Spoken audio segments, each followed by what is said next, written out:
ஓ என்னப்பா என்னம்மா இன்னைக்கு லஞ்ச் சூப்பரா காலையில வாங்கிட்டு வந்த நான்வெஜ் வச்சு சூப்பரா சமைச்சிருக்கோம்.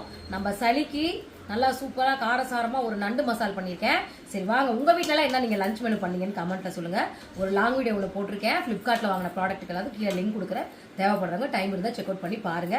வாங்க சுட சுட ஆவி பறக்க சாப்பாடு போட்டிருக்கேன்ப்பா. இது வந்து எறா தொக்கு போட்டு பிசைஞ்சு சாப்பிட்றதுக்கு மெயின் டிஷ். நம்மளோட இன்னைக்கு நண்டு வாங்கி ரொம்ப நாள் ஆச்சு. நான் நேற்றே சொல்லிட்டேன் மீன் கடைக்காரக்கிட்ட நண்டு வாங்கிட்டு வந்து வைங்கக்கான்னு.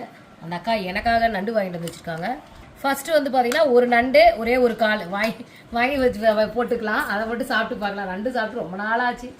காடை முட்டை நல்லா ஃப்ளஃபியாக வந்துருக்கு. ஒரு 5 முட்டை போட்டேன். அதில் ஒரு ஆம்லேட் தான் கிடச்சிருக்கு. ஸோ பாதி எடுத்துக்கலாம் அப்படின்ட்டு. இங்கே பாருங்கள் தட்டே கலர்ஃபுல்லாக இருக்குல்ல. ஒரு நான்வெஜ் மீல்ஸ்னால தரமாக ஞாயிற்றுக்கிழமைனா இப்படி சாப்பிட்டதாங்க திருப்தியாக இருக்கும். உங்களுக்குலாம் யாருக்கு இப்படி சாப்பிட்டா திருப்தியாக இருக்கும்? இதெல்லாம் என்னன்னு கேட்குறீங்களா? சட்டி சோறு போட்டு பணிஞ்சு சாப்பிட்றதுக்கு. எனக்கு என்னதான் போட்டு போகிறாங்க சட்டி சோறு சாப்பிட தான் பிடிக்கும்.